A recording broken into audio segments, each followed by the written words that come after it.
까지 말씀입니다. 창세기 50장 14절부터 20절까지 말씀을 저와 여러분이 함께 교독하시겠습니다. 제가 먼저 봉독합니다. 요셉이 아버지를 장사한 후에 자기 형제와 호상꾼과 함께 애굽으로 돌아왔더라. 요셉의 형제들이 그들의 아버지가 죽었음을 보고 말하되 요셉이 혹시 우리를 미워하여 우리가 그에게 행한 모든 악을 다 갚지나 아니할까 하고 요셉에게 말을 전하여 이르되 당신의 아버지가 돌아가시기 전에 명령하여 이르시기를 너희는 이같이 요셉에게 이르라. 내 형들이 네게 악을 행하였을지라도 이제 바라건대 그들의 허물과 죄를 용서하라 하셨나니 당신 아버지의 하나님의 종들인 우리 죄를 이제 용서하소서 하며 요셉이 그에게 하는 말을 들을 때에 울었더라. 그의 형들이 또 친히 와서 요셉의 앞에 엎드려 이르되 우리는 당신의 종들이니이다. 요셉이 그들에게 이르되 두려워하지 마소서. 내가 하나님을 대신하리이까. 다같이 당신들은 나를 해하려 하였으나 하나님은 그것을 선으로 바꾸사 오늘과 같이 많은 백성의 생명을 구원하게 하시려 하셨나니. 아멘. 자, 오늘 말씀의 제목은 계획대로 이끄시는 하나님이라는 제목으로 여러분과 함께 말씀을 나누기를 원합니다. 또한 오늘도 말씀을 사모하는 자리에 참석하신 우리 성도 여러분 한 사람 한 사람을 주님의 이름으로 환영하고 축복합니다. 오늘은 아시다시피 창세기 50장입니다. 창세기 마지막 장을 대하면서 본문의 말씀을 관통하는 가장 큰 주제는 바로 계획입니다.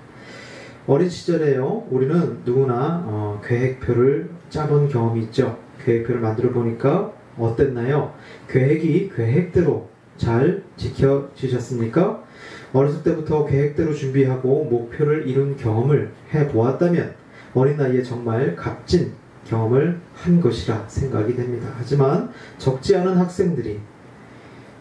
아이들이 계획은 그저 계획일 뿐 언제든지 융통성 있게 바꾸고 현실과 타협하는 경험을 하게 되죠. 어릴 때는 그래도 괜찮습니다. 경험이죠. 또한 크게 책임질 일은 없죠. 그런데요, 어른이 되니까 어떤가요? 어른이 되었을 때 계획이 계획대로 진행이 안 되면요, 누군가는 책임을 져야 하거든요. 사소한 것이라도 미루다 보면은요, 결국 계획은 엉망이 되고 통제를 벗어나기 시작합니다. 차곡차곡 성실하게 시간을 관리한 사람만이 계획대로 실천하는 경험을 하게 되죠. 이 앞에 나와 있는 자료 화면처럼 어떤 사업을 추진할 때에 이번 달에는 무엇을 하고 다음 달에는 무엇을 하고 또 그 다음 달에는 무엇을 할 건지에 대해서 구체적으로 우리는 무엇을 할 것이다. 그것을 하는 것에 대해서, 업무를 맡은 것에 대해서 그 시기의 목표는 무엇이다. 계획을 철저하게 세웠다고 생각했는데 예상치 못한 변수가 튀어나오고요, 일은 쌓이고요, 마감 날짜는 정해져 있습니다. 그러면 우리는 어떻게 해야 되는 거예요? 처음부터 계획을 어떻게 짜야 되는 거예요? 변수까지 생각해서, 어떤 상황이 틀어질 것까지 생각해서, 어떤 날짜까지 그 업무를 수행하지 못할 것까지 생각해서 계획을 짜야 되는 거예요. 하지만 진리의 말씀에는 뭐라고 나와 있습니까? 여기는 나와 있지 않은데 제가 말씀을 드릴게요. 창세기 16장, 잠언 16장 9절의 말씀에 사람이 마음으로 자기의 길을 계획할지라도 그의 걸음을 인도하시는 이는 여호와시니라. 우리는 한치 앞도 앞을 볼 수가 없는 그런 부족한 사람들입니다. 그래서 무언가 일이 틀어지기 시작하면요, 짜증부터 나고요, 남 탓을 하고 싶으시죠. 요셉이 형들에게 종으로 팔려서 감옥살이를 거쳐서 이집트 총리가 될 것이라고 누가 알고 갔겠습니까? 요셉도 모르고 간 거예요. 모르고 갔기 때문에 처음에는 형들을 원망했을 것입니다. 형들 때문에 내가 이렇게 종살이 한다고, 형들 때문에 내가 이렇게 감옥살이 한다고. 그런데 요셉이 30세에 총리가 되고 7년의 풍년이 지나고 난 다음에 첫째 아들이 태어나니까 뒤늦게 뭐라고 하나요? 뭐라고 했냐면요, 요셉이 그의 장남의 이름을 므낫세라 하였으니 하나님이 내게 내 모든 고난과 내 아버지의 온 집 일을 잊어버리게 하셨다 하며, 그렇게 고생했지만 긴 세월이 흘러서 모든 것이 자리를 잡고 평안해지니까, 평안하게 모든 상황들이 정리가 되니까 원망감이 다 사라지는 거예요. 그리고 형님들을 다시 만나게 될 때 요셉이 또 뭐라고 하는 거예요? 이렇게 말합니다. 하나님이 큰 구원으로 당신들의 생명을 보존하고 당신들의 후손을 세상에 두시려고 나를 당신들보다 먼저 보내셨나니, 그런즉 나를 이리로 보낸 이는 당신들이 아니요 하나님이시라.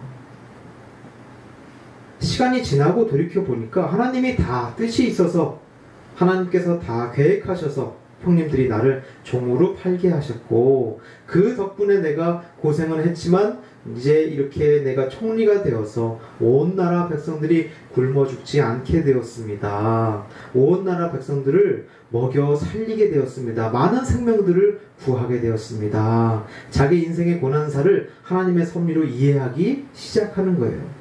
이 부분이 대단히 중요한 포인트예요. 우리는 순간적으로 일이 안 풀리면요, 내가 맡은 업무가 안 풀리면, 내가 담당하고 있는 어떤 사업이 풀리지 않으면요, 짜증이 나고요, 감정 컨트롤이 안 되고, 하나님 왜 나한테만 이러시냐고 하나님을 원망하면서 성내거든요. 또 심지어 그 일을 함께 했던 동료들을 탓하면서 남 탓을 하기 시작하거든요. 만약 요셉이 미래에 무슨 일이 벌어질지 처음부터 끝까지 알고 갔더라면, 어떤 일이 일어날지 다 알고 종으로 끌려갔더라면 어땠을까요? 종으로 팔려가는 그 순간에 요셉이 뭐라고 말했을까? 요셉이 종으로 끌려가던 그 순간에 뭐라고 말했는지 형님들이 당시 사건을 회상하면서 이렇게 얘기를 하죠. 그들이 서로 말하되 우리가 아우의 일로 말미암아 범죄할도다. 그가 우리에게 애걸할 때에 그 마음의 괴로움을 보고도 듣지 아니하였으므로 이 괴로움이 우리에게 임하도다. 요셉이 총리인 줄 모르고 이집트 내려왔다가 거기에서 감옥에 갇혀서 하는 형님들의 말이었죠. 대화 내용이었죠. 여기서 나온 것처럼 요셉이 우리에게 애걸을 할 때에 형님들 제발 살려주십시오. 제발 저를 종으로 팔지 말아주십시오. 울며 불며 처절하게 빌면서 형님들 앞에서 빌었다는 거예요. 부탁했다는 거예요. 30살 이후에 어떤 인생을 살게 될지 그가 알았더라면 종살이를 하는 그 순간에도 담담하게, 또 감옥살이를 하는 그 순간에도 무덤덤하게, 아, 역시 내가 알고 있는 대로 다 순리대로 풀려가는구나, 잘 풀려가는구나, 조금도 걱정하지 않았을 텐데 천하의 그 요셉이요, 애걸복걸 하면서 처절하게 빌었다는 거예요. 그렇게 한 이유가 뭐예요? 이제 어떻게 될지 한치 앞을 못 보거든요. 미래가 어떻게 돌아갈지 전혀 모르고 있는 상황이었기 때문에 그가 이렇게 애걸복걸 했던 거거든요. 노예로 끌려갔다가 맞아 죽는 것은 아닐지, 이대로 비참하게 인생 끝나는 것은 아닐지 너무 무서웠을 겁니다. 그러나 성경을 통해서 요셉의 이야기를 이렇게 아는 사람들은요, 지금 당장 힘든 일이 닥칠지라도 보지 않고도 알 수 있다는 거예요. 하나님께서 이끌어 가시는 역사의 순서, 기승전결의 그 순서를 알기 때문이죠. 고난 다음에 뭐가 있는 거예요? 예비하신 면류관이 있다는 것을 아는 거예요. 그래서 우리 삶 가운데 고난과 시련이 닥친다 할지라도, 아, 하나님께서 이끌어 가시는 역사의 처음 시작 부분이구나, 도입부구나, 이야기의 첫 스타트구나. 걱정하는 마음, 부정하는 마음, 다는 아닐지라도요, 마치 미래를 본 사람처럼 안심할 수 있다는 거예요. 이 요셉의 이야기를 아는 사람들은, 아, 이야기의 순서가, 기승전결의 순서가 처음에 제일 앞에 고난이 있고 시련이 있고 그 다음에 그것을 풀어가시는 하나님의 역사가 있고 성숙한 경험의 순간, 깨달음의 순간이 있고 그 다음에 주어지는 하나님의 면류관이 있구나. 그 모든 일의 순서를 항상 알 수 있는 거예요. 내가 지금 고생하는 이 시간은 요셉이 종살이하던 바로 그 시간이구나. 그 힘든 시간이구나. 내가 억울하게 고생하는 지금 이 시간, 바로 요셉이 감옥살이 하던 바로 그 시간이구나. 요셉이 거쳐갔던 밑바닥 인생, 내가 지금 그와 같이 그 길을 걸어가고 있구나. 인생이 계획대로 흘러가지 않아도 우리는 상상해 볼 수 있는 거예요. 아, 결국은 계획대로 다 풀려가겠구나. 그렇다면 내가 지금 놓치고 있는 것은 무엇일까? 설령 내가 지금 맡고 있는 일이 잘 안 된다 할지라도 결국 내가 세운 그 계획대로 다 풀려갈 거예요. 지금은 이렇게 마음이 조급해지고 뭔가 목표량이 채워지지 않아서 뭔가 불안하고 그런 마음으로 가득하지만 결국은 하나님께서 나와 함께 하시면요, 그 모든 것들이 다 원래 자리로 찾아가서 결국은 계획한 대로 다 풀려갈 거예요. 근데 그 순간 내가 그것을 이제 풀려갈 것을 예상하고 있다 보니까 어떤 것부터 보이는 거예요? 막 걱정되는 것부터 보이는 것들이 아니고 뭔가 채워지지 않은 것에 대해서 고민하고 걱정하고 불안해하는 것이 아니라 내가 지금 그렇다면 어차피 다 이거 해결될 일인데, 이게 시간이 해결될 문제인데, 시간이 해결해 줄 문제들인데 내가 지금 놓치고 있는 것은 무엇일까? 라는 그런 매우 문제에 막 파고들어서 문제에 빠져서 문제석에서 허우적거리는 그런 모습이 아니라 한 걸음 물러서서 여유있게 그 문제를 바라보면서 내가 지금 이 순간 그동안 일에 매몰되어서 놓치고 있었던 것은 없을까? 내가 지금 맡은 일의 이 최우선 목표는 무엇일까? 잘못된 방향으로 가고 있다면 그 요인이 무엇인지 찾아서 조치를 취하기 시작합니다. 그렇게 우리가 우리 눈앞에 닥친 문제들에 대해서 하나하나 해결해 가게 됩니다. 처음에는 계획대로 흘러가지 않았지만 하나님께서 나와 함께 하시면 결국은 해낼 것입니다.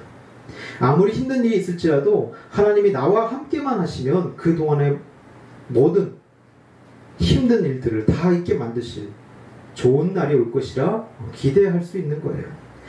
네가 마지막까지 잘 해냈구나 칭찬하시면서 예비하신 멸관을 씌워주시는 그날을 우리는 기대할 수 있다는 것입니다. 그래서 예수님께서도요, 이런 진리의 말씀을 남기셨죠. 너희 중에 누가 염려함으로 그 키를 한 자라도 더할 수 있겠느냐. 야, 네가 걱정한다고 해서 그 해결이 되냐? 너 혼자 걱정해봤자 해결되는 것은 아무것도 없다는 거예요. 그렇게 세상 모든 걱정 다 끌어안고 산다고 해결될 일이 아니라는 겁니다. 어떡하지? 어떻게 하면 좋지? 걱정하고 스트레스 받다가 그날 하루를 다 망쳐버리죠. 걱정하는 일에 몰입하지 말고 맡겨주신 계획과 목표에 몰입하시라는 겁니다. 예수님은 심지어 이런 말씀도 하십니다. 그러므로 내일 일을 위하여 염려하지 말라. 내일 일은 내일이 염려할 것이요 한날의 괴로움은 그날로 족하니라.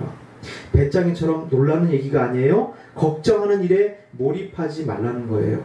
불행한 소식에 몰입하지 말라는 거예요. 시간도 아깝거니와 몸도 마음도 버리기 때문에 하지 말라는 거예요. 정신은 육체와 연결되어 있기 때문입니다.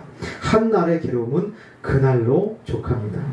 그래서 저는 여러분이 걱정하는 일에 몰입하지 말고 세상 만사를 이끌어 가시는 하나님께 몰입했으면 좋겠어요. 하나님은 고난과 시련을 통해서 사람을 사람되게 만들고 사람을 사람답게 만들고 깨달음을 주시고 그 다음에 성숙하게 만들어 주신 다음에 예비된 면류관을 씌워 주시는 분입니다. 요셉이 이것을 깨닫고요, 형님들에게 뭐라고 말하는지 함께 보시겠습니다. 요셉이 그들에게 이르되 두려워하지 마소서, 내가 하나님을 대신하리이까. 당신들은 나를 해하려 하였으나 하나님은 그것을 선으로 바꾸사 오늘과 같이 많은 백성의 생명을 구원하게 하시려 하셨나니. 내가 감히 하나님을 대신하겠습니까? 선악과 나무를 따먹고 하나님처럼 지혜롭게 되고 싶었던 아담과 하와처럼 하겠습니까? 스스로 선악을 판단해서 동생 아벨을 죽였던 가인처럼 내가 행동을 하겠습니까? 내가 형님들을 그렇게 악하다 함부로 판단해서 여러분들을 다 죽이겠습니까?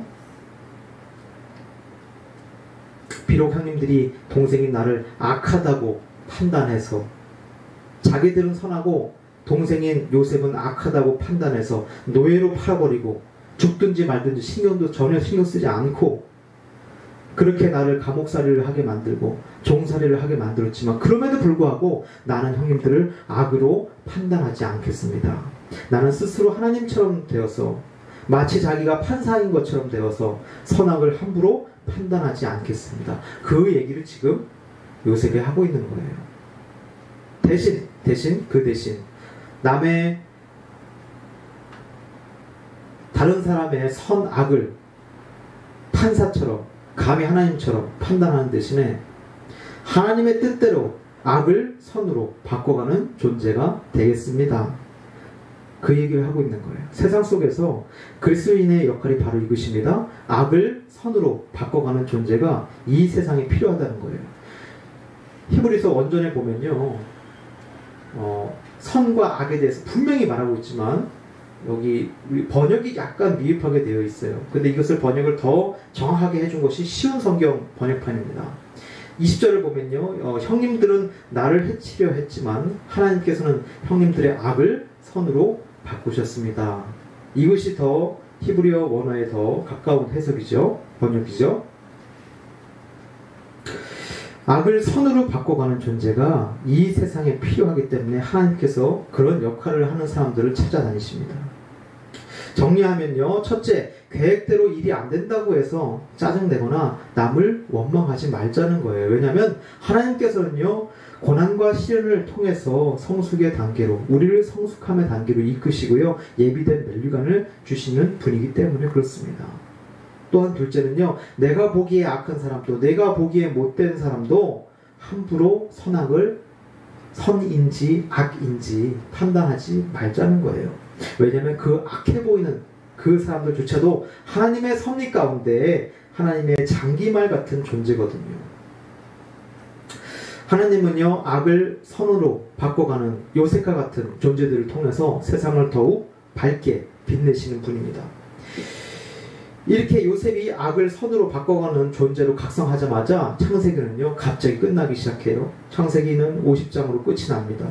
하나님의 큰 그림으로 보면요, 이미 다음 단계로 넘어갈 준비를 다 마치셨거든요. 하나님은요, 일련의 과정을 통해서 궁극적으로 무엇을 하려고 지금 이렇게 이 역사를 이끌어 가시는 걸까? 하나님의 큰 그림은 무엇일까? 하나님은요, 창세기 1장 28절부터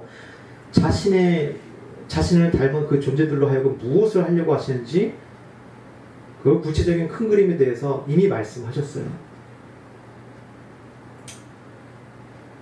하나님께서 사랑하시는 하나님의 자녀들이 어떻게 되기를 원하시냐면 생육하길 원하시고요, 번성하길 원하시고요, 충만하게 땅에 충만할 정도로 많이 늘어나길 원하시고요, 또 땅을 정복하길 원하시고요, 이 세상 만물을 다스리기를 원하신다라고 하셨어요. 저 5가지 명령이 대체 무엇을 의미하냐면, 하나님은요, 생육, 그분의 자녀들이요, 건강하고 또 자식을 잘 길렀으면 좋겠고, 또 번성, 후손들이 아주 많아졌으면 좋겠고 늘어났으면 좋겠고, 또 정복, 땅을 정복하듯이 인생을 모험하고 탐험하면서 세상을 누려봤으면 좋겠고, 다스림, 지구의 모든 생명들을 잘 다스리고 자연을 보호했으면 좋겠다는 거예요. 그런데 이 계획을 하나님께서 다 세우시고 선포하셨는데 에덴 동산에서부터 이미 그 시작이 꼬였잖아요. 시작부터 꼬였었죠. 아담과 하와가 선악을 스스로 판단하는 선악과 열매를 따먹었고, 가인이 자기 스스로 선악을 판단해서 동생 아벨을요, 악으로 규정하고 죽어 마땅한 존재라고 치부해버리고 형제끼리 살인을 저질렀던 거예요. 하지만요, 마침내 아브라함을 통해서 하나님과의 관계, 예배를 회복했고요, 악을 선으로 바꿔버리는 요셉을 통해서 형제끼리의 그 관계도 회복이 된 거예요. 간단하게 줄여서 말하면 무너졌던 하나님의 사랑과 무너졌던 이웃사랑이 그들을 통해서 회복된 거예요. 그리고 나서 요셉이 이렇게 말합니다.